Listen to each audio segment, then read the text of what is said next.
Olá, meu nome é Felipe Cavalcante e este é o podcast Além da Curva.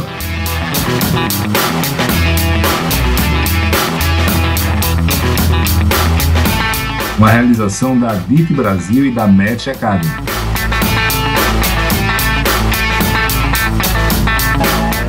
Aqui eu coloco em prática a minha paixão por difundir conhecimento e ajudar as pessoas e empresas.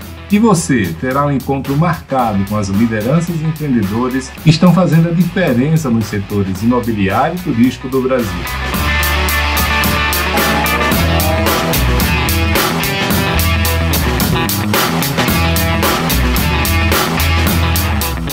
Olá, amigos, tudo bem? Como é que vocês estão? Aqui é Felipe Cavalcante e a gente está hoje com Camila Almeida, da Habitat. A Camila tem se destacado aí, junto com o fundo que ela representa, né, no financiamento de empreendimentos imobiliários em todo o Brasil. Né? A gente vai conhecer um pouquinho mais da história dela e da Habitat. Camila, muito bem-vinda, hein? Obrigada, Felipe. Primeiro, obrigada pelo convite, né? E parabéns aí pelo podcast, tem sido um sucesso. Daqui a pouco eu vou ser profissional nesse negócio, Camila. Você sabe que começou assim, eu moro em Maceió, né? E não, tô distante de tudo aqui, né, Camila? Então é muito difícil ter negócios aqui, não dá para sair o tempo todo. E eu adoro produzir conteúdo, né, escrever, etc. Eu falei, por que não fazer podcast? Estou aqui em Maceió e contato com gente do Brasil todo, né? Então, estou adorando, né? E especialmente que a gente sempre encontra e está falando com gente muito interessante, gente bacana, né? E hoje vai ser mais uma prova disso. Camila, começa com a tua história aí, Camila, na sua carreira, como é que você foi parar nisso? Até porque, assim, uma coisa que chama a atenção, né? É que, como mulher, a gente vê que são raros os casos de mulheres dirigentes no mercado financeiro, né? Está começando a melhorar, mas é bacana de ver isso, né? Bom, minha história, acho que assim, eu comecei com faculdade, fiz faculdade de engenharia de produção, né, sou de Curitiba, no Paraná, e eu comecei super cedo a trabalhar no mercado financeiro, então na época eu trabalhei na HSBC, trabalhei depois no JP Morgan, e sempre atuando aí no mercado, né, e depois que eu me formei, eu continuei no JP Morgan e fui morar nos Estados Unidos pelo banco, então morei 2 anos nos Estados Unidos. Nessa época eu trabalhava no private, né? Então eu atendia os clientes aí brasileiros com conta lá fora, ajudava a fazer o mortgage do pessoal para comprar apartamento lá fora, tudo isso. E no começo de 2017 eu decidi sair do banco e voltar para o Brasil.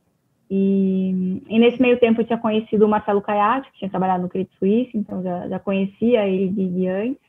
E quando eu avisei que ia sair do banco, ele me chamou para vir trabalhar com ele, né? Então, ele tinha saído do Credit, estava com uma holding que ele estava fazendo alguns investimentos, né, em startup, e estava com o projeto da Habitat, né? Então, assim, estava no papel, montar, ele já tinha começado em 2016 os contatos com o Paim, né, que foi um dos sócios fundadores da empresa, junto com o Iver.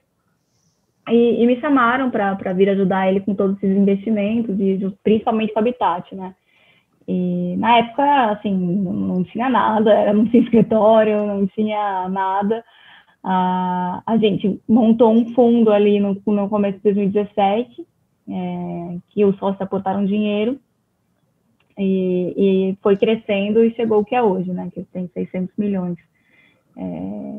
Mas a minha história é essa, assim, é sempre carreira. Agora uma dúvida seguinte, você é de Curitiba, como é que você foi parar lá em São Paulo?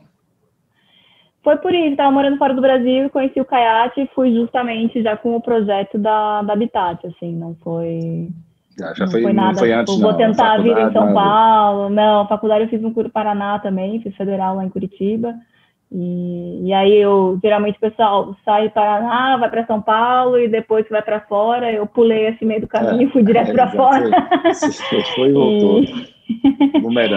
Eu brincava, né, porque eu saí do menor escritório do banco, que tinha 3 pessoas em Curitiba, para a sede em Nova York, que tinha 50 andares. Assim, eu pulei do menor para o maior, assim, do dia para a noite. Então, mas deve ter sido uma experiência bacana, né? Assim, foi uma experiência muito boa mesmo. Camila, e você falou, né, da Habitat, que começou com o fundo dos sócios, aí, com o dinheiro dos sócios, e virou o que é hoje. Fala para a gente, o que é hoje a Habitat? Bom, hoje a gente tem 600 milhões, né, num fundo, captado aí. O primeiro foi muito conhecido dos sócios, né, a gente fazendo aquele esforço de captação próprio ali. Até para explicar mais a história, né? Então, tipo, eu falei, chegou no que é hoje, mas tipo, como que chegou? Então, a gente, quando começou, então, em 2017, o objetivo era trabalhar com financiamento para o mercado imobiliário, né? Os dois sócios que vieram do mercado financeiro, que são o Kayat e o Iver, eles sempre trabalham com IPO, né? Então, sempre fizeram IPO das construtoras, e o que eles falavam muito é que agora eles queriam focar nos juros. Na época, o Kayat falava o Jurobras, né? O maior produto aí do mercado brasileiro. Hoje não podemos mais falar a mesma coisa, né? Aleluia. Mas na época era isso, e sempre fizeram os IPOs de grandes construtoras, quando teve aquele primeiro movimento, né, do mercado dos IPOs nesse setor, e falaram que, sempre conversando com as construtoras, muitos dos CEOs ali falaram que realmente o retorno dele estava no financiamento, né? Então, nos juros ali, na papelada, né? Não na margem de construção, principalmente em incorporação, né? E aí ficaram com isso na cabeça e foram buscar alguma coisa nesse sentido. Conversaram com o Paim, que tinha sido CEO da Roça, então tinha bastante contato no mercado imobiliário, né? E juntos montaram um Habitat. E com o Diego, né, que também é sócio, que hoje tem a TG Core também lá em Goiânia, mas que lá ele foca mais em equity. E já tinha feito algumas operações, já tinha contato também, então a gente montou o Habitat justamente para criar um fundo que fosse focar nisso, né?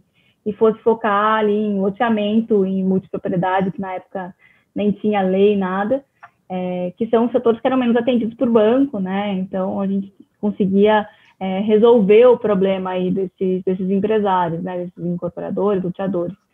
E na época de 2017, a gente começou o fundo com 5 milhões de sócios e fomos batendo porta a porta para captar e também, em paralelo, originando para investir. A gente fez um esquema que a gente ia chamando capital, então não coloquei tudo no fundo uma vez, a gente ia chamando os investidores. Levava muito não, porque na época você falava loteamento, pessoal, Scopel, Urbiplug, foi aquela época negra dos loteamentos. Ninguém queria ouvir falar de loteamento, era assim. Acho que hoje deve ser difícil para a turma que está hoje no mercado entender como o loteamento foi para a lista negra naquela época, né? Uns 5 anos atrás. Pois é. E assim, tinha muita questão, o pessoal criticava muito controle, como que você vai fazer o controle disso, e só tinha, enfim, acho que ficou muito marcado, né? Eu trabalhei no JP Morgan, que tinha feito bastante coisa adquirida das Copel para os investidores, né? Então, eu também tinha, tipo, passado por isso, sabia que, enfim, o que estava passando na cabeça dos investidores, né? Que não tinha essa preocupação muito grande, acho que talvez nem entendiam, então a gente ia até que explicar nas reuniões o que deu errado, como que a gente estava, né, se programando para não ter esse problema. E levou muito não, demorou 2 anos para a gente captar e investir os primeiros 200 milhões, que foi o primeiro fundo. Então, depois disso, aí a gente conseguiu o apoio da XP, a gente já tinha, né, um histórico ali que conseguiu fazer esses investimentos e que estava caminhando tudo certo, a gente estava conseguindo taxas boas. Já tinha passado a eleição, que também foi um dos pontos que atrapalhou um pouco a gente ali na captação do primeiro fundo. E fizemos um fundo para varejo, que foi o primeiro fundo que foi para varejo, focado em loteamento, focado em CRI pulverizado, né, quando você tem a carteira de recebíveis por trás. Captamos 240 milhões, uma oferta de 200, a gente captou os 200 e mais todo o lote adicional.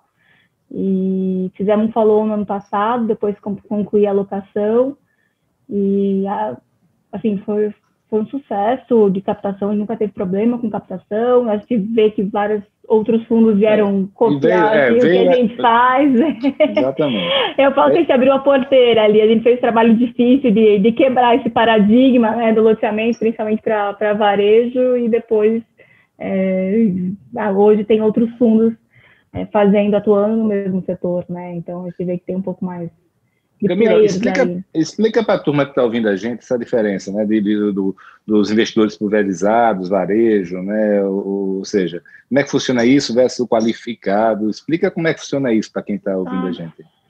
Bom, quando você vai falar de oferta, né, acho que tanto de fundo quanto de CRI, quanto de ativo, qualquer ativo, você tem investidor qualificado, investidor que não é qualificado, nada, né? Então, qualificado tem que ter pelo menos 1 milhão em investimentos, e você tem um investidor profissional que é pelo menos 10 milhões, ou que tenha conhecimento de investidor institucional, fundo, etc., né? Então, quando você vai fazer uma oferta, você pode enquadrar ela para varejo ou para investidor profissional, né? Que aí é a oferta 400 para varejo, 476 para profissional. Quando você faz uma oferta para investidor profissional, institucional, você tem muito menos, enfim, a exigência, né, do órgão, da CVM. Você não tem que apresentar um prospecto, você não tem que fazer nada disso. Não precisa registrar a oferta na CVM, para a CVM revisar a documentação, porque eles entendem que o investidor profissional sabe o que está fazendo e eles não precisam revisar tudo, basicamente é isso, né? Então, a primeira oferta que a gente fez do fundo, por exemplo, foi para investidor profissional.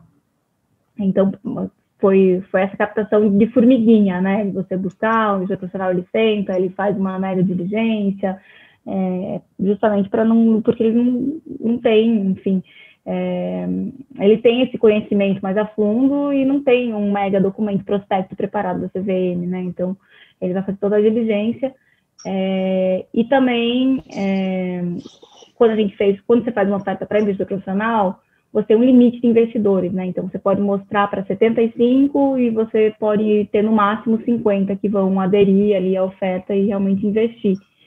Então, o que acontece quando você tem uma oferta para investidor profissional, você tem menos liquidez, né? Então, você vai ter 50 pessoas entrando, para aquilo gerar uma liquidez que a gente vê de fundo imobiliário hoje de 2 milhões no diário, não acontece. Então, por isso até o primeiro fundo lá atrás, a gente fez com prazo determinado para devolver o capital, porque a gente sabia que eles não podiam contar com uma liquidez na bolsa, né? Quando está falando de oferta de varejo, que aí foi o que a gente fez no nosso segundo fundo, uma oferta 400, você protocola a oferta na CVM, você vai mandar um monte de documentação, a CVM vai revisar o material publicitário, vai revisar tudo, o estudo de viabilidade do fundo, tudo isso, e não tem restrição. Então, assim, a gente colocou na época o investimento mínimo, mas era 25 mil, e você gera muito mais liquidez. Na época, a gente teve 2.675, se eu não me engano, investidores que entraram na oferta do fundo, e você gera tanta liquidez que hoje a gente está com mais de 20 mil investidores no fundo, né? Então, isso pulveriza muito, né? Tem muita movimentação no secundário, mais... A principal diferença, eu diria que realmente é no depois, né? A liquidez... e na documentação que você tem para olhar quando você está fazendo o investimento. Agora, indo na questão do depois ainda, tudo bem, a liquidez é totalmente diferente, mas além disso, e o relacionamento de vocês com esses investidores, os qualificados e o pulverizado? Quais são as vantagens e desvantagens? Me fala aí o dia a dia, como é que é essa turma? Eu acho que é muito diferente, assim, E assim, hoje a gente juntou os dois fundos, né? Então eu tenho um fundo só, mas comparando antes, quando a gente tinha 2 fundos separados, um investidor do fundo, que é para investidor profissional, ele vai vir fazer pergunta, ele com certeza vai ler o relatório, assim, ele vai estar mais acompanhando o ativo, não que o de varejo não faça isso, né? Mas a nossa comunicação com o fundo de varejo, a gente quando fez o segundo fundo, a gente sentiu muito isso, a diferença, né? Então, a gente teve toda uma preocupação de estar aí nos fóruns acompanhando, então, o Clube do FII, etc., porque tem muita gente que está lá e manda mensagem, então, a gente fez esse movimento de estar presente nos fóruns, liberar um e-mail ri@habitat para todo mundo poder mandar dúvida, chega muita coisa, coisa que está em relatório, tem gente que não leu o relatório, tem alguns que, mesmo sendo varejo, fazem perguntas mais técnicas também, então também acontece isso. Mas eu acho que o principal para a gente foi buscar outras formas de ter contato com esse investidor, né? Porque eu não conheço ele na física igual eu conhecia os investidores do primeiro fundo, que tem meu WhatsApp e me ligam se tem alguma dúvida. Então, a gente fez um trabalho de criar rede social, a gente tem Instagram, a gente posta vídeo das visitas às obras para trazer mais transparência também. Toda vez que tem uma nova locação, a gente coloca no relatório, mas a gente também coloca lá no Instagram para dar visibilidade, para eles conseguirem acompanhar. Na época, a gente comprou drone para filmar as obras, então a gente tentou trazer coisas diferentes, né? Até podcast a gente fez. Acabou que não é uma coisa que ficou tão frequente mensal, porque ficou uma coisa muito repetitiva, então a gente faz mais espaçado agora. mas também fizemos isso para trazer mais a informação de um jeito mais simples e mais rápido, né, para o investidor de varejo. Então, acho que o principal mesmo é isso. E a gente tem visto isso nas gestoras como um todo, né, várias criando podcast, acho que a Valora tem podcast, a Hectare tem podcast, várias criando Instagram e postando mais. Então, acho que o principal aí foi o mercado se adaptando como um todo, né? Não tinha esse volume de investidores. Foi uma loucura, né? Foi uma loucura que aconteceu. Esses últimos 1 ano, 2 anos aí, tá com quantos hoje? Tá com mais de 1 milhão, não é isso? A Bolsa está com mais de 1 milhão já. A gente está com mais de 20.500. Pedi hoje a base para confirmarem quantos que a gente fechou em janeiro, que em dezembro estava mais de 20.500.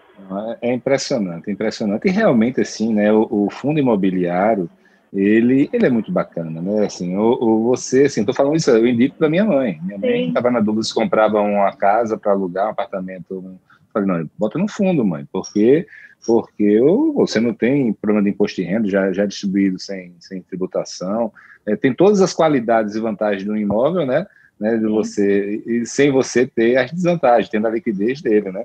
Então, eu acho muito bacana. Ele tem uma barreira de entrada muito baixa também, né? Porque assim, é pequeno, né? Porque a cota é 100, basicamente. 100 reais, tem fundo que a cota é 10, então assim... Você consegue. Não, muitos investidores. Eu cheguei a brincar alguma vez assim, vou botar aqui X reais em cada um desse aqui, só para entender, né, ver os relatórios. Realmente Eu teve um que eu fui entrar, mas foi na oferta. E aí, quando coloquei, eu levei um rateio, né, que é quando você tem uma demanda pela oferta do fundo maior do que o valor que eles estão ofertando. Eu sei que eu nem lembro quando eu pedi, mas eu levei uma cota.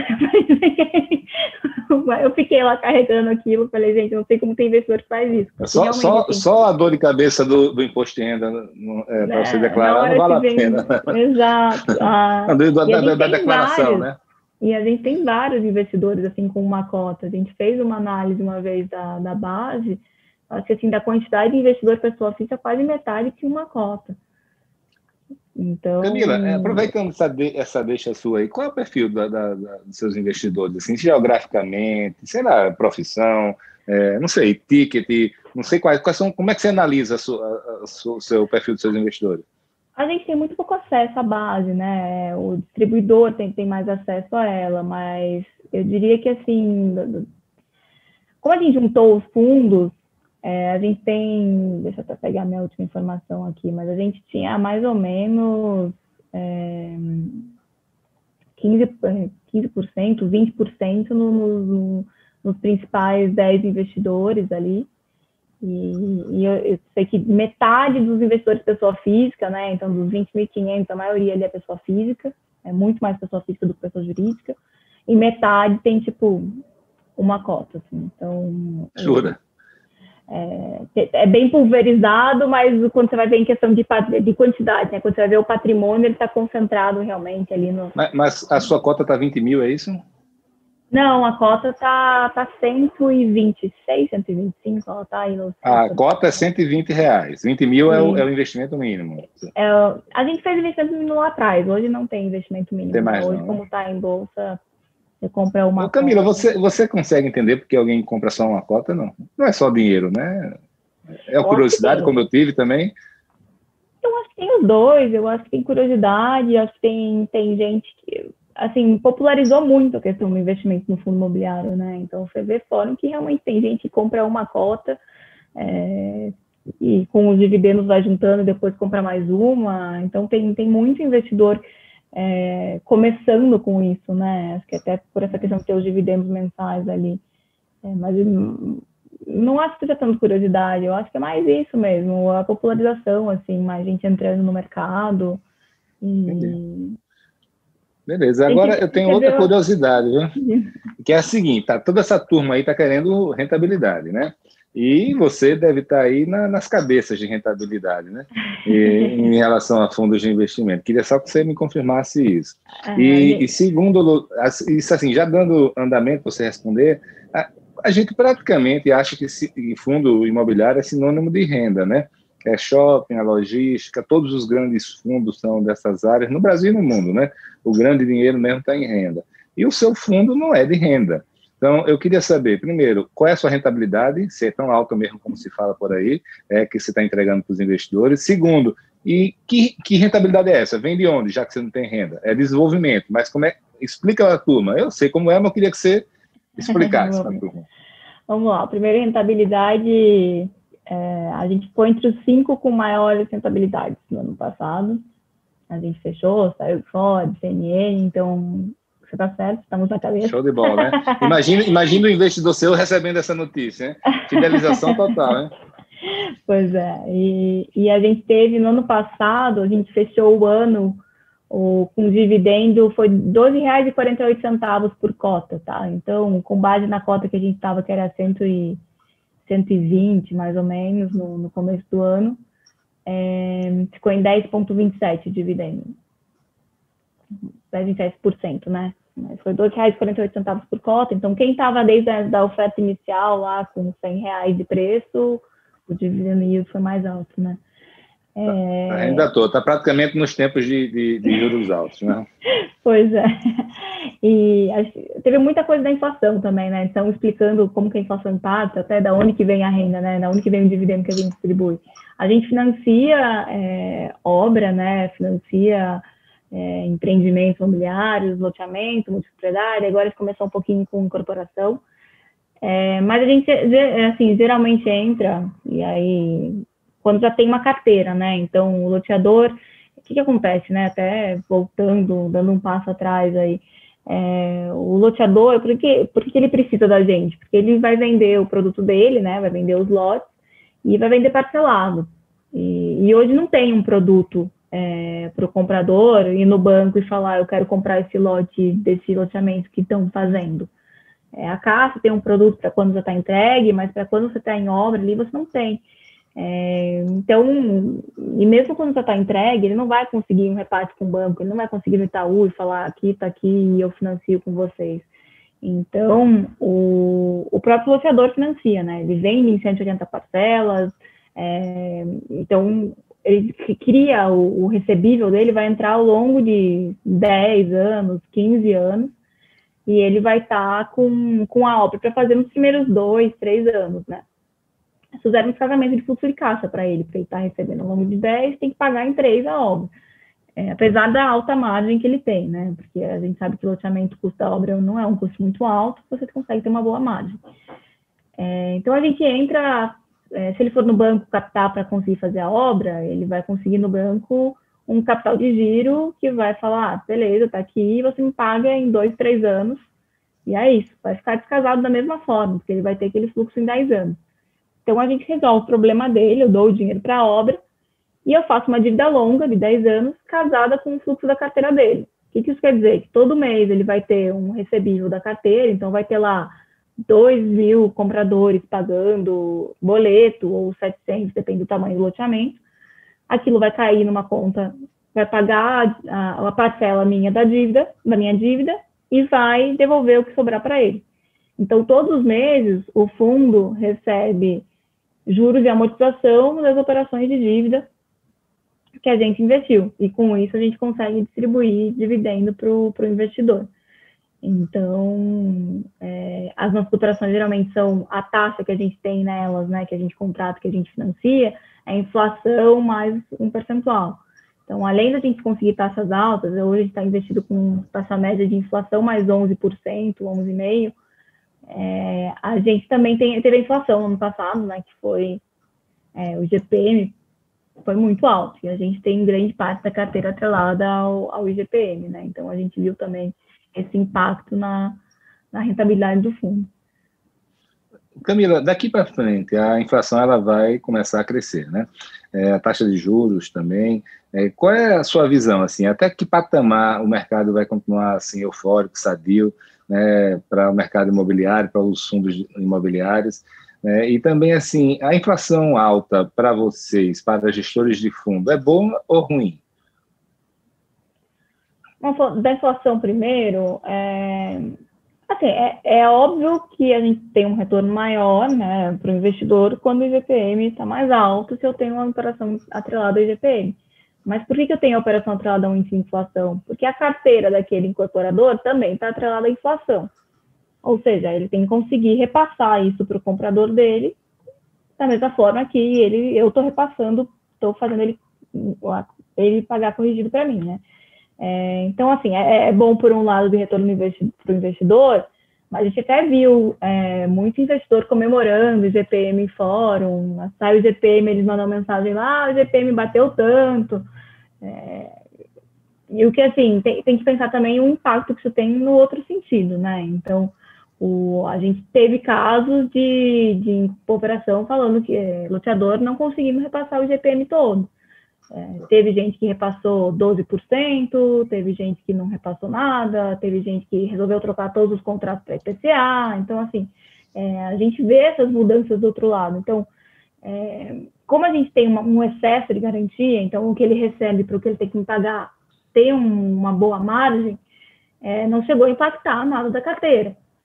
Mas tem essa preocupação, sim, de que ou o incorporador não vai repassar e vai diminuir esse excesso de garantia, ou ele vai repassar e vai aumentar a inadimplência, porque ele vai falar, vou repassar uma inflação de 26% na parcela de quem está comprando loja de Mato Grosso, talvez a pessoa não consiga bancar esse aumento. A gente está falando de loteamento aqui que é classe média baixa, então isso acaba impactando na inadimplência dele.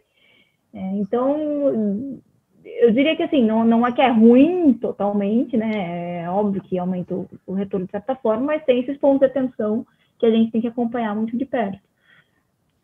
Eu esqueci a outra pergunta. A outra é sobre a elevação agora da taxa de juros. Até que ponto você acha que consegue o mercado ficar rodando bem? Até que patamar de taxa de juros você acha que as coisas vão caminhar bem? Eu acho que assim, o investidor está eufórico, né? Isso é claro, assim, a gente vê pelo volume de ofertas que a gente está tendo em fundo imobiliário, a gente vê pela agressividade na hora dos fundos buscarem investimentos. Eu falo às vezes que o mercado está até um pouco irracional, às vezes, sabe? Porque a gente vê operações saindo com taxa de inflação mais 6, mas assim, a curva longa de juros já está 6, entendeu? Então, você vai chegar uma hora que você vai estar com uma operação de inflação mais 6 que vai estar juros, né? Não faz sentido, não tem um spread.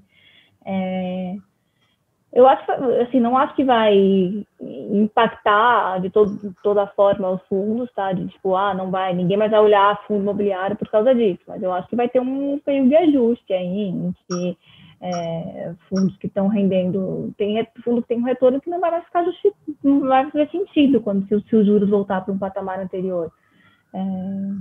Pensa assim, se os juros voltar para 6 e eu estou entregando 10, eu acho que é um fundo que as pessoas vão olhar, senão vai estar ali com bom retorno. Então, acho que só vai ficar mais... Teve uma fase de euforia ali, em que acho que ninguém olhava só o dividendo que estava pagando e compara com os juros que a gente tem hoje e entra no fundo sem analisar. O que eu espero que aconteça é que o investidor comece a ficar mais seletivo com os fundos que ele entra, analisar o que tem dentro, né? Então, não... E perca um pouco... Sinceramente... A minha experiência, eu espero, mas eu não... vai ter muita gente machucada aí, porque muito investidor novato entrando, sem cultura, né, educação financeira, e aí começa a ter até problema de desalinhamento de interesse entre gestor e investidor, né? Na sua experiência, quais são os principais desalinhamentos que você já ouviu falar no mercado, assim, de gestor e investidor, que era bom que fosse evitado daqui para frente? Eu acho que tem 2 pontos que o pessoal bate muito, né? Então, acho que primeiro a cota, quando você faz uma nova oferta, o pessoal tem, que gera mais polêmica, vai. Então, quando você faz uma nova oferta de um fundo que já está rodando, você tem que travar aquele valor da cota, né? Então, tem muita discussão sobre isso, sobre qual o valor que você trava, né? Porque o fundo no mercado, na bolsa, ele está negociando com prêmio, geralmente, a maior parte dos casos, da cota patrimonial. Por exemplo, nossa cota patrimonial é perto de 102 e a nossa cota no mercado está 120. Quando você vai emitir, você gera uma discussão de qual cota você vai emitir, né? Qual o preço que você vai emitir. Essa discussão né, ela é interminável. O pessoal bate muito nisso. Mas é porque, assim, para mim não faz sentido, como gestor, emitir acima do patrimonial, porque eu vou emitir, te cobrar mais caro para eu entrar num fundo. E aí o investidor que já está no fundo fala que a gente está prejudicando ele porque a cota do mercado está 120 e vai cair, porque ela ajusta, né, ela fica ex ali o direito de preferência, mas também, ao mesmo tempo, dando oportunidade do investidor que já está no fundo entrar no preço mais barato. Então, assim, aí tem investidor que fala que não consegue acompanhar o volume de emissão, porque tem fundo fazendo emissão a todo mês, chega uma hora que ele não consegue, então ele fica diluído, então... e a cota sofre, porque é uma discussão, assim, interminável, mas eu acho que cada um tem seu jeito de ver isso, né? E do lado do gestor eu entendo, claro que eu estou desse lado, né? Mas eu entendo que tem um ponto que é que não faz sentido você emitir acima da patrimonial.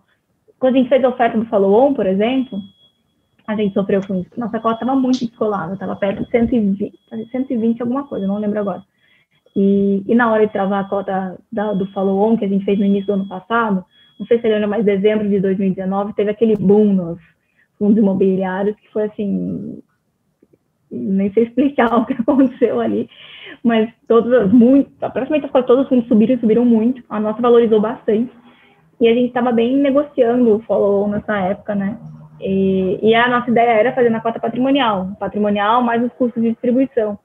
E quando a gente foi bater isso com o distribuidor, né, a cota estava tão descolada que na época ainda tinha um pouco desse barulho dos investidores reclamando, porque corrigiria muito para baixo a cota.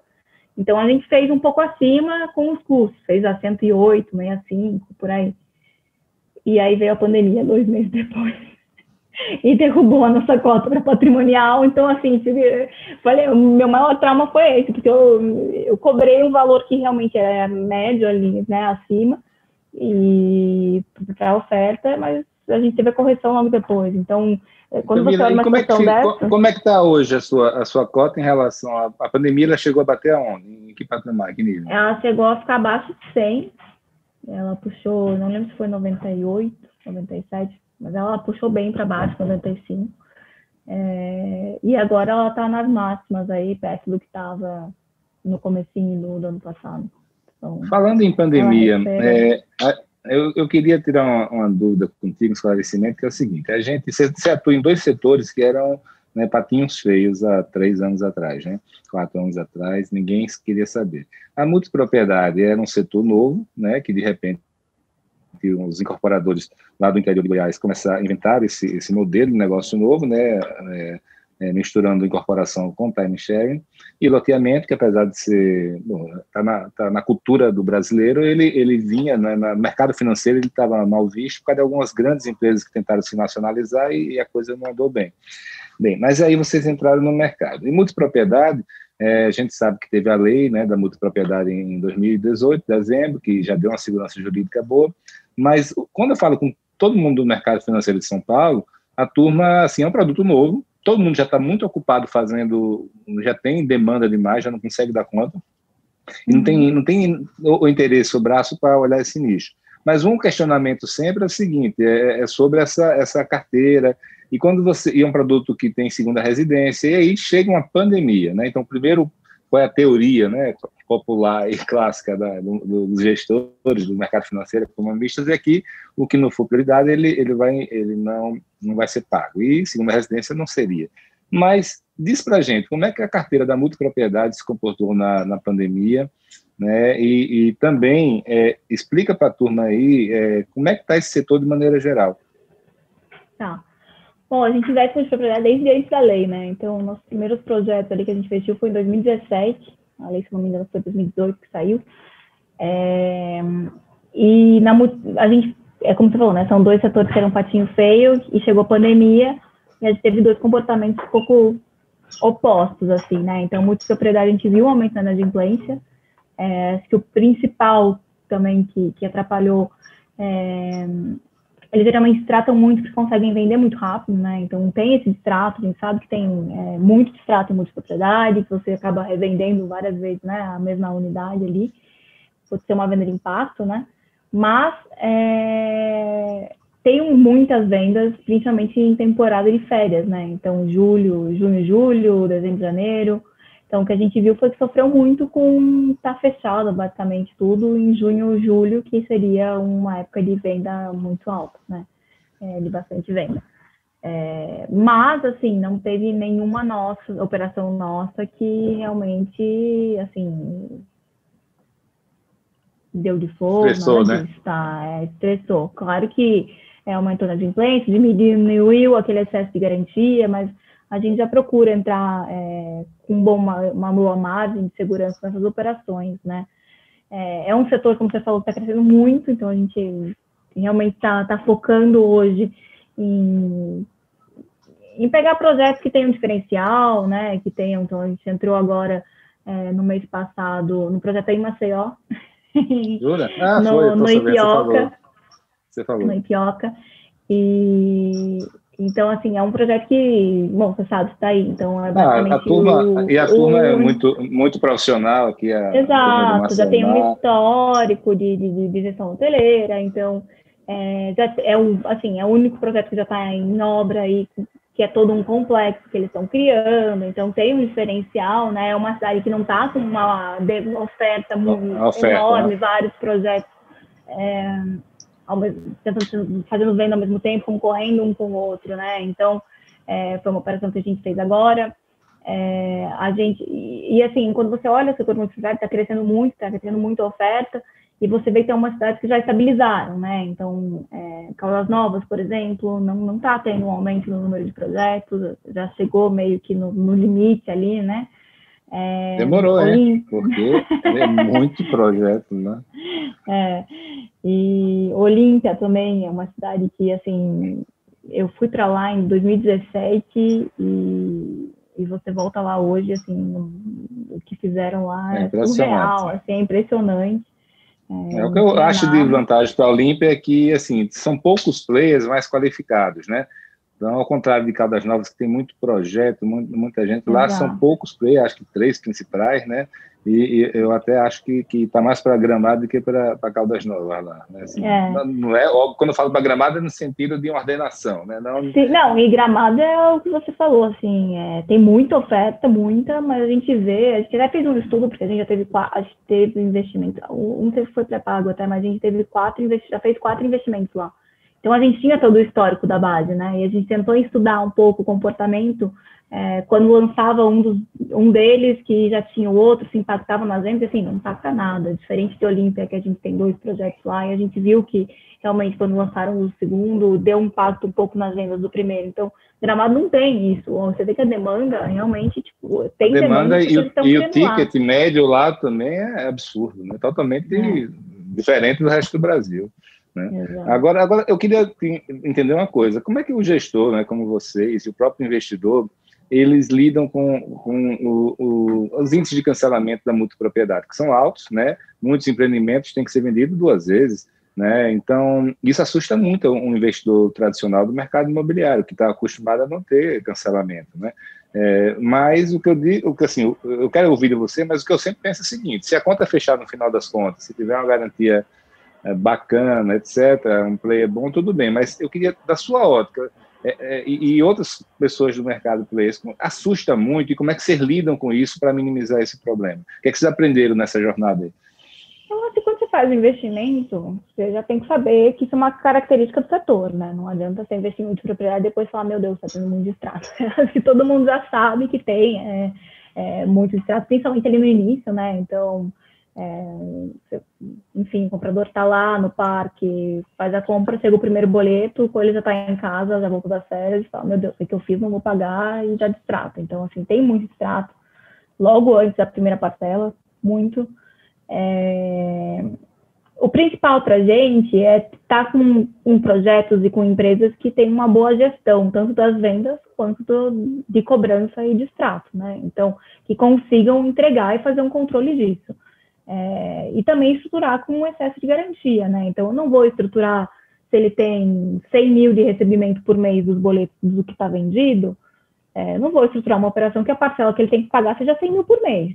Eu vou deixar uma margem maior, porque eu sei que aquilo vai aumentar a inadimplência, vai destratar, ele vai conseguir fazer novas vendas, mas aí você tem um tempo até isso acontecer. Então, a gente deixa uma margem maior e a gente deixa muito amarrado as garantias, né? Então, a gente tem sempre a razão de garantia, se ele receber menos que um valor travado, esse valor tem que vir para amortizar a operação, então a gente consegue ter várias amarras nesse sentido. Acho que isso é o principal, assim, são as garantias, e você está com empreendedores que saibam o que estão fazendo, que tenham. Hoje a gente vê que tem várias empresas no mercado também, né? Então, às vezes o incorporador não tem. O que é normal também, a gente acha que o incorporador residencial, etc., ele acha que ele vai fazer uma multipropriedade e vai conseguir fazer a venda disso. É outro tipo de venda. Então, tem várias empresas no mercado que fazem essa venda. Então, às vezes, se ele não está acostumado, mas contratou uma empresa, a gente é uma coisa que a gente olha, por exemplo, mas quem está fazendo a venda disso? Vai conseguir fazer a gestão, vai conseguir fazer o giro que precisa na carteira, né? Porque tudo bem você ter o distrato se você não está conseguindo ter venda. Agora, você ter distrato, não está vendendo, aí já é um problema maior, né? Então, tem vários casos que o comprador prefere distratar, porque ele fala, eu estou conseguindo vender tanto, então, e mais caro do que estava antes, porque agora a obra já vai perto do final, eu prefiro distratar, limpa toda a carteira e já vou vender de novo mais caro e acabou. Então, são mais essas as preocupações, assim, do nosso lado, né? Do lado do investidor. E como é que está a sua visão sobre o futuro desse setor? Assim, a gente já fez muitos investimentos. Eu acho que todo mundo tem essa preocupação com esse setor, porque compara com o que aconteceu lá fora, que realmente teve, né, um boom e depois aquilo meio que ficou um hold. Eu acho que, assim, para a gente o foco não... acho que a gente tem uma posição no mercado financeiro, pelo menos eu tenho essa visão da Habitat como fundo que faz esse tipo de investimento, não digo de ajudar a regular, mas, assim, ter essa preocupação com o setor, né? Não sair financiando o projeto que não faça sentido, a gente tem uma preocupação muito maior, então, vou financiar um projeto que é incorporação, mas tem um pedaço que é multipropriedade, já é uma coisa que me deixa mais desconforto, ou veio um incorporador para a gente, eu tenho aqui, mas nunca fiz, um terreno que está em um lugar que não faz sentido, que não tem praia, não tem ponto turístico, não faz nada. Fizeram multipropriedade em Barretos, por exemplo. Não é uma operação que eu entraria, porque não acho que faz sentido, não tem nada ali, né? Tem um rodeio uma vez por ano. E aí é isso, o pessoal que vai tirar sorte grande naquele ano, na semana do rodeio, e o resto não acho que tem uma atrativa você estimular as pessoas a irem lá, né, todos os anos. Então, acho que é isso, assim, a maior preocupação para mim é estar em poucos projetos que a gente acredita que vão, né, que tem sentido, que vão entregar o que eles estão se comprometendo, que vão entregar um conceito de férias, um espaço de lazer, e que vão conseguir fazer uma boa gestão hoteleira, porque a gente vê também a inadimplência desses projetos aumentando quando entrega, né? Por exemplo, quando você está no loteamento, geralmente a inadimplência diminui, porque o cara entregou, ele vai lá, pode começar a construir. Agora, quando você está falando de multipropriedade, geralmente aumenta. A gente fez esse estudo com o senhor aqui na carteira. Porque primeiro porque o cara esquece que ele ia ter que pagar o condomínio, então ele não fez essa conta na cabeça dele, achou que era só a parcelinha, cai o condomínio, e assim, a preocupação também é que vai começar a usar, vai ver que não é aqui a maravilha que ele estava achando, então a gente tem essa preocupação justamente de estar em bons projetos que vão entregar uma boa qualidade ali, né, enfim, bom lazer para o comprador. É a experiência do cliente, né? Porque o incorporador que entra com a cabeça só de incorporador tradicional, de entregar isso aí, vai dar problema, né? A pessoa tem que entrar sabendo que vai ficar, mesmo que ela está uma administradora, ele tem que estar muito perto, porque qualquer problema na entrega do produto, da experiência hoteleira mesmo, né, da experiência geral de uso, vai gerar inadimplência na carteira, né? Inclusive condomínio alto, né? Exatamente. Camila, e você falou que o loteamento teve um comportamento diferente, e a gente sabe que ele voou, né, ano passado. Fala aí pra gente. A gente viu, né, no comecinho da pandemia piorou um pouquinho, tá? Foi ali de abril até junho, e depois foi recorde histórico de vendas de todos os projetos que a gente tinha na carteira, basicamente. Assim, não fez nem... Eu acho que tem vários pontos que explicam, né? Acho que ainda tem uma preocupação de ver se isso vai se manter, né? Se não vai gerar muito distrato no futuro, muito inadimplência. Também, assim, eu fico feliz que teve esse movimento, mas a gente também acompanha de perto para ver se não vai vir um efeito rebote aí depois, né? Esse ano. Então, acho que ele tem essa preocupação. Isso que eu queria saber de você. Pelo que você está conversando no mercado, vendo, esse foi um voo de galinha, ou a coisa continua bem esse ano que vem, ou não? que você está vendo? Então, assim, até agora o que a gente tem visto continua bem, tá? A gente tem visto, teve um loteador, por exemplo, que a gente já tem operação e lançou um loteamento novo agora em final de outubro. Já tinha passado ali um pouco o período da pandemia, mas ainda estava assim, ele fez o lançamento, eu liguei para ele toda feliz, falei, aí, vamos securitizar, fazer uma operação nova. E ele falou, vende tudo em 4 dias, não sei se eu vou precisar financiar nem pegar a obra. Aí eu falei, que bom, né? Então, a gente tem visto ainda o comportamento do mercado, por hora está se mantendo, tá? Não tem visto, claro que um pouquinho de trato, tudo isso, mas nada... não vi ainda meio que se é um voo de galinha. Uma luz laranja, né? Exato. Até porque eu acho que teve um ponto de loteamento e condomínio também, né? Que a gente entra em loteamento aberto, mas fechado também.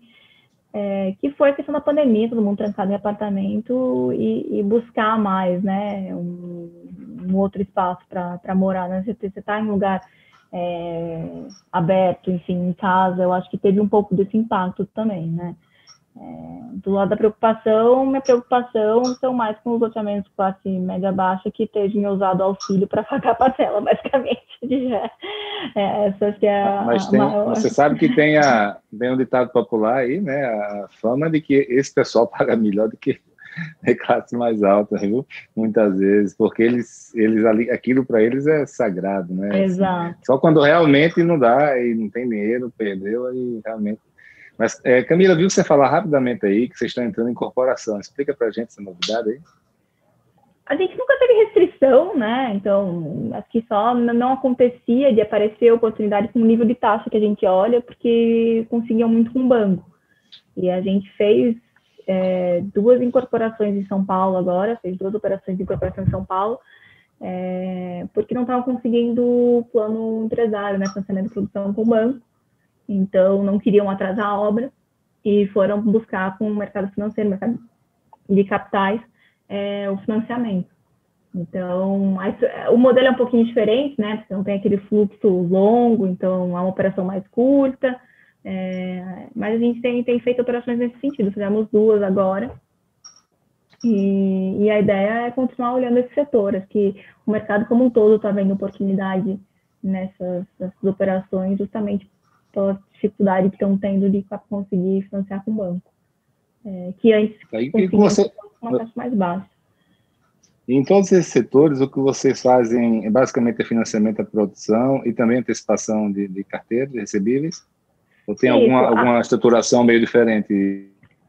A gente mudou o regulamento agora no final do ano, para ter um pedacinho que eu possa fazer outras coisas mais criativas, tá? Então, a ideia com isso é a gente poder, ou o loteador que a gente já conhece, que a gente já tem na carteira, e aí não enfim, correr o risco de aprovação, então não é entrar no equity, mas às vezes ele precisa de um dinheiro inicial ali para fazer o lançamento, antes de começar as obras. Então, claro que com parceiros selecionados, que a gente conheça, que a gente confie, que sejam sérios, a gente entrar em algumas operações assim, é algo que a gente está estudando aí para esse ano, também buscando com isso, né, taxas mais altas, porque a gente está no risco de lançamento, não no risco da obra só, né, então a gente voltar uma etapa ali no processo.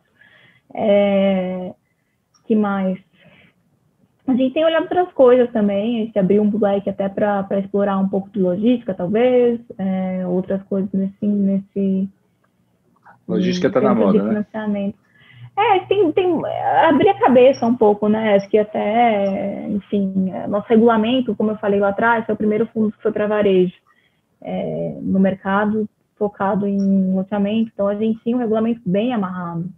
Eu tenho o máximo que eu posso emprestar, considerando o volume da carteira, eu tenho quantas parcelas de fundo de reserva eu tenho que ter, eu tenho a razão mínima, eu tenho que ser carteira pulverizada, então eu não podia entrar, por exemplo, num CRI de logística se tivesse 4 empresas locando ali os galpões e eu fosse fazer em cima dos contratos de locação, porque era 25% cada empresa e eu tenho que ter no máximo 20%. Então, tudo bem, não é mega pulverizado, mas não deixa de ser um risco um pouco mais pulverizado, não poderia fazer. Então, a gente flexibilizou o regulamento para buscar outras oportunidades aí, Mas dentro do que a gente está falando aqui, né, de loteamento, de incorporação, acho que a principal mudança assim, que a gente quer buscar é encontrar alguns parceiros que a gente tope correr esse risco de lançamento junto.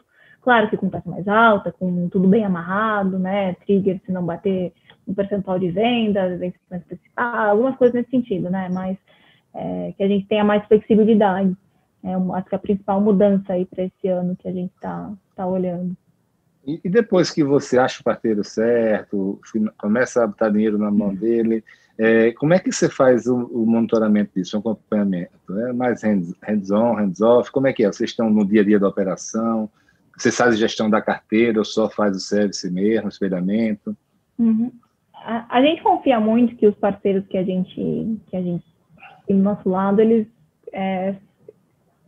conhecem melhor a base e até a região para fazer cobrança do que eu colocar com o servicer que vai estar em outro lugar, enfim. Então, a gente geralmente deixa a cobrança com eles. 99% das operações, a cobrança fica com o servicer, com o loteador, o incorporador. Mas a gente tem o servicer que acompanha, que monitora, né? A gente desenvolveu um sistema interno nosso, então eu tenho um sistema que eu jogo a base lá que vem do servicer, ele me roda a venda líquida, ele roda quando tem estoque, ele me mostra o fluxo futuro como está, comparado com o que a gente tinha antes, eu consigo ver o que aconteceu, se teve muito extrato, então a gente consegue acompanhar isso bem de perto. E a gente tem contato muito próximo com os incorporadores, então todo mês a gente está no telefone, metade me liga aqui no celular, no WhatsApp, então a gente tenta estar bem próximo para entender o que está acontecendo, se a gente vê que piorou um pouco a inadimplência aqui, ou teve distrato, não está vendendo como estava antes, será que lançou um concorrente, o que aconteceu? Então a gente está bem próximo para entender aí essas particularidades, né? Eu digo que não é que eu assumo a gestão do projeto, né? Mas a gente acompanha muito próximo, tá sempre trabalhando junto com o incorporador, até porque não é que eu estou na sociedade junto, mas uma dívida de 10 anos não deixa de ser que a gente está tão investido quanto eles no sucesso do projeto, né? Então, a nossa ideia, nossa cabeça é essa. Tanto que a gente montou uma área de engenharia interna também, que é coisa que poucas gestoras têm, aí justamente para acompanhar de perto as obras e conseguir também auxiliar nesse sentido. Então, é bem próxima a relação mesmo, a gente gosta que seja próxima, gosta de saber tudo que está acontecendo, mas confiando também nos parceiros que a gente escolheu para tocar ali a cobrança da carteira. Agora, uma curiosidade que eu tenho é a seguinte: você realmente pegou um momento lá atrás de taxas bem elevadas, né? E agora estão baixas, né? Isso trouxe muito investidor para a base agora, mas, por outro lado, eu acredito que pode ter tido alguns movimentos de renegociação, né, com os tomadores antigos. Como é que funcionou isso? Foi traumático? Você foram se ajeitando? E você sofreu mais com isso ou você tirou vantagem? De repente, você entrou numa outra operação e tirou de alguém que comprou a operação? Eu acho que teve bastante pré-pagamento. Isso acho que é um movimento normal, né, os incorporadores buscando renegociar. Não diria que foi traumático, né? Acho que faz parte do mercado, é um dos riscos quando está num fundo que é um fundo de crédito, risco de pré-pagamento normal. O que a gente fez com isso foi alguns aprendizados, né, para as operações novas, que a gente tem deixado mais amarrado, né? Então, por exemplo, uma coisa que gera muito movimento de pré-pagamento você faz uma taxa mais alta porque você já está no risco de obra e quando o incorporador entrega, está com a carteira 100% vendida, ele entende que o risco dele está menor e ele vai para o mercado tentar negociar. Então, tem algumas operações que a gente já travou, que quando saiu o TVO, a taxa ela automaticamente reduz de 12 para 11, de 12 para 10. A gente já deixou isso travado em contrato para diminuir aí a motivação dele buscar. Então, os mandatos novos, a gente tem direito de preferência, se em algum momento ele quiser renegociar a operação. Que mais? As multas de pré-pagamento, a gente deu uma apertada também, justamente para prevenir aí pré-pagamentos futuros. Mas eu acho que abriu oportunidade, assim, também. É óbvio que é um movimento natural, né? Você vê o que tem por aí, que talvez você conseguiria renegociar.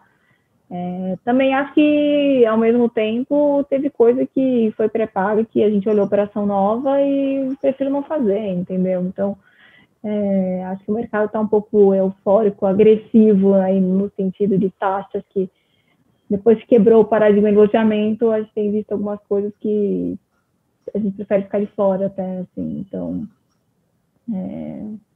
Nesse cenário de taxas altas aí, vocês são um fundo high yield, né? Assim, fala para a gente aí, qual a diferença de um high yield para um high grade?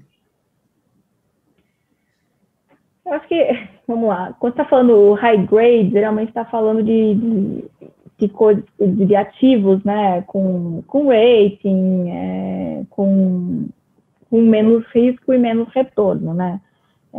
E aí, high yield, por definição, seria mais retorno e você interpreta que, consequentemente, mais risco. Vai um pouco de como você analisa, né? Porque não necessariamente é mais risco, é um risco diferente e bem amarrado, mas a diferença das definições... Eu fico com a impressão que muitas vezes é o nível de conhecimento e conforto que o gestor tem com aquele tipo de produto de operação. Aí ele vê um outro até como aquilo é risco, mas um cara que é familiarizado, mano, isso aqui eu estou em casa, entendo como funciona e sei administrar esse risco. E assim, tanto que a gente tem visto que não tem mais aquele nível de taxa, a gente conseguiu manter o spread, né? Então, tipo, a gente não... Claro que teve um pouco de quebra de taxa, a gente fazia operações da carteira com inflação mais 16. Hoje está mais para 11, 12, e tem algumas novas saindo um pouco ali a 10, alguma coisa nesse sentido. Mas eu concordo com você, assim, nessa questão do high grade, high yield, eu acho que é meio relativo, são riscos diferentes e, consequentemente, retornos diferentes. O pulverizado, ele dá muito mais trabalho, de você acompanhar, você tem que acompanhar mensalmente o que está acontecendo com o projeto. Ele tem que estar muito mais bem amarrado, porque eu não vou fazer uma análise de balanço, por exemplo, de uma loteadora na Paraíba. O cara não vai ter balanço, entendeu? Não adianta, você está fazendo em cima da carteira, então você tem que olhar o projeto, você tem que olhar se a localização que o projeto está faz sentido, se tem demanda naquela região para isso, está crescendo a população, se não está. Então, os pontos de análise são diferentes, né? Você podia se aprofundar nisso, Camila? Eu até estava conversando ontem com um amigo meu, ele tem uma incorporadora, uma consultora, até importante na região dele, mas não tem nenhum relacionamento com o mercado financeiro. E ele estava achando o seguinte, que para ir para o mercado financeiro, ele tinha que ter um rating bom na Caixa Econômica, que a empresa tinha que ter um balanço auditado, ou seja, ele estava muito focado na empresa, né? Como é que vocês na prática fazem essa análise quando chega alguém? Vamos falar de alguém médio, assim, de fora de São Paulo, né? Que é basicamente a turma que vocês lidam, né? Sim, exato. A gente até lida com alguns maiores, mas a maior parte é alguém médio. Já fizemos operação com gente que tinha um loteamento só. A nossa principal preocupação é o projeto, tá? É a análise do projeto. Claro que a gente tem as garantias, mas eu preciso daquela carteira, continuo pagando em cima disso que eu tô pensando na operação. A gente amarra as cotas da SPE, né? E que se tudo der errado, a gente tem ali aquele projeto. Às vezes a gente tem alienação fiduciária de imóvel, então de terreno também, que é uma coisa que eu não dependo tanto da Exército. A gente olha as demonstrações financeiras, tá? Não é que a gente não olha, a gente olha para entender, para ver se tem algum outro endividamento, que daí é uma coisa que talvez tenha que entender de onde vem, quais são as garantias lá, se estão concorrentes com as nossas. A gente pede fiança dos sócios, mas a nossa principal preocupação na análise é, assim, o projeto, se o projeto é um bom projeto, faz sentido. Chegar um loteador para mim que tenha, seja o primeiro, vai falar, tá aqui da SPE, não tenho patrimônio para suportar se der errado, mas o projeto já está 50% vendido, 60% vendido, falta um pouco de obra, e a gente sabe que tem demanda naquela região, a gente vai olhar, entendeu? Não tem barreira nesse sentido. Tem que ser a demonstração financeira auditada. Tem alguns que a gente tem que ter demonstração auditada, tem outros que não é nenhum empecilho, assim, essa questão. Camila, uma coisa que eu sempre ouvi falar é o seguinte: vai chegar um dia em que o maior problema não vai ser escassez de dinheiro, vai ser escassez de projeto. Você acha que a gente está chegando nesse momento? está chegando, mas eu acho que hoje a preocupação já é mais projeto do que dinheiro, né? É só você ver o volume de mais ativos, né, do que dinheiro. Se você ver o volume das ofertas que estão captando, a agressividade na hora de investir está muito mais. A preocupação, eu diria, que acho que de todos os gestores está muito mais nos ativos para investir do que na captação de recursos. Isso sem sombra de dúvida, assim, porque capital está muito mais fácil hoje em dia. Você coloca a oferta, vai ter direito de preferência nos investidores que já estão lá.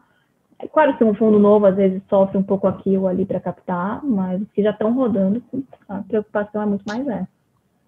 Então, não sei se quem está chegando assim que vai faltar ativo, que vai faltar projeto, mas que a preocupação já está mais nisso, sim, com certeza. Eu acho que talvez faltar bom projeto, talvez sim, mas o faltar projeto nunca falta. Esse é o medo, né, de começar a ser feito bobagem, né? E também dos ativos bons, eles vão ficar muito caros, né? Esses aí de São Paulo, aí, acredito que vai dar uma inflacionada, você não acha, não? Nos ativos, você diz, tipo, os ativos bons aí que existem, né? Eu acho que o que a gente vê é que eles conseguem, quem tem um projeto bom acaba indo para o mercado e consegue, hoje está tão agressivo o mercado que ele vai conseguir jogar a taxa dele para baixo, assim, tem portador que vai fazendo leilão, falando com várias gestoras e meio que quem me cobra menos, entendeu? Então, acho que tem esse ponto, assim, de atenção, que é o que você falou, tem que olhar com calma, bons projetos, e manter um nível de taxa que faça sentido, né, para a operação, e não porque precisa alocar e sair fazendo bobagem, né, porque são operações que a gente sabe, né, operações de loteamento, de incorporação, assim, não tem uma liquidez que depois eu vou achar alguém para comprar e vou tirar da carteira do fundo.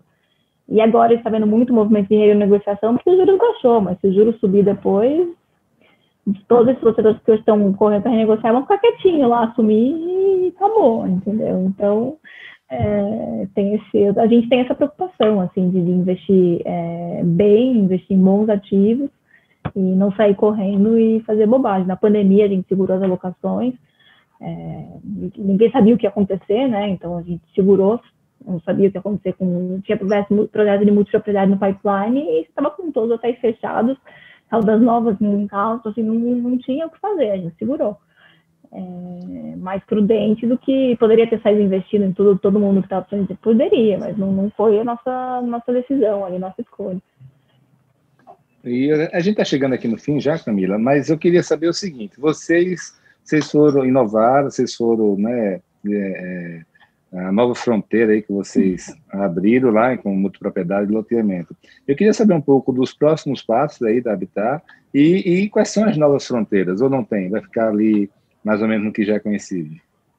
Eu acho que próximos passos, assim, a gestora cresceu muito, né? Então, acho que o que passou aí no último ano, desde que a gente captou o segundo fundo, que aí foi para varejo, o número de pessoas na equipe, a gente tinha 7 pessoas, se eu não me engano. A gente está com 21 hoje, a gente criou uma área de engenharia, a gente está com um desenvolvedor de sistema sentado lá dentro do escritório. Que mais? A gente está com uma área de estruturação própria, focada em estruturar junto às securitizadoras. A gente desenvolveu a indemnização própria, então está com uma equipe focada em olhar buscar novas oportunidades, né?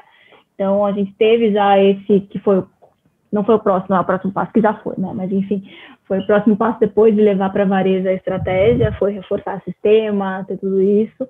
E próximos passos, eu acho que a gente quer continuar crescendo o fundo, que a gente já tem, né? Acho que não queremos deixar ele estagnado, a ideia é continuar crescendo, a gente buscar novas oportunidades de investimento, mas a gente tem sim pensado em outras estratégias, começar a analisar outras estratégias para ver o que faz sentido,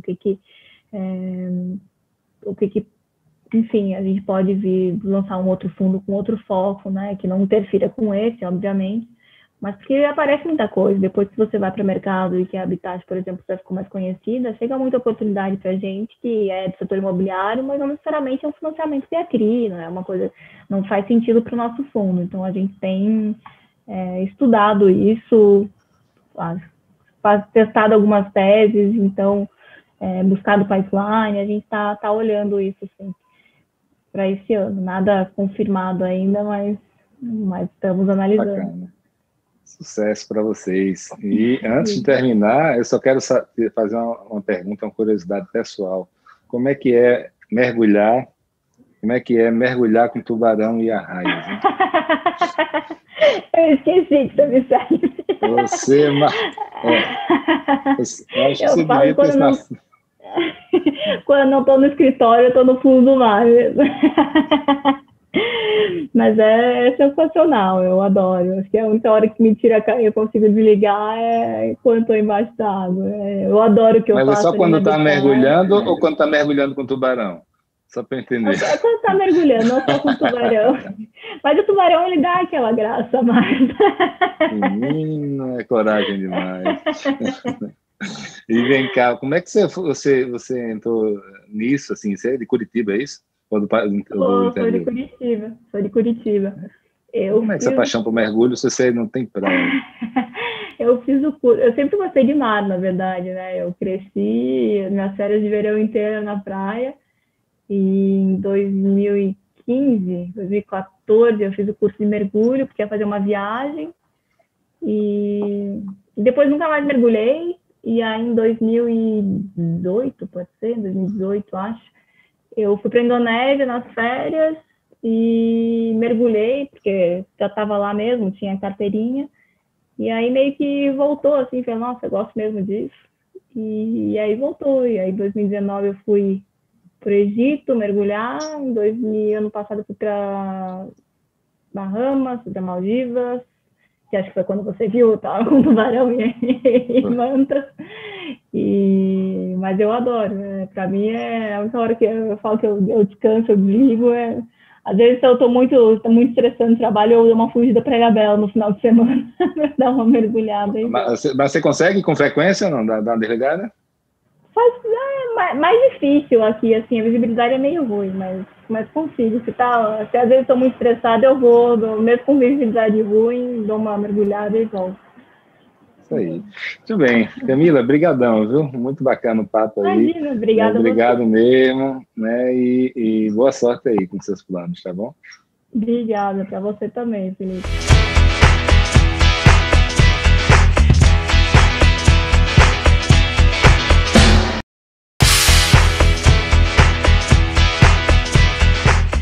Pois é, amigos, termina aqui mais um podcast Além da Curva. Quem quiser ficar por dentro das ações e novidades da ADIT Brasil, pode visitar o site www.adit.com.br.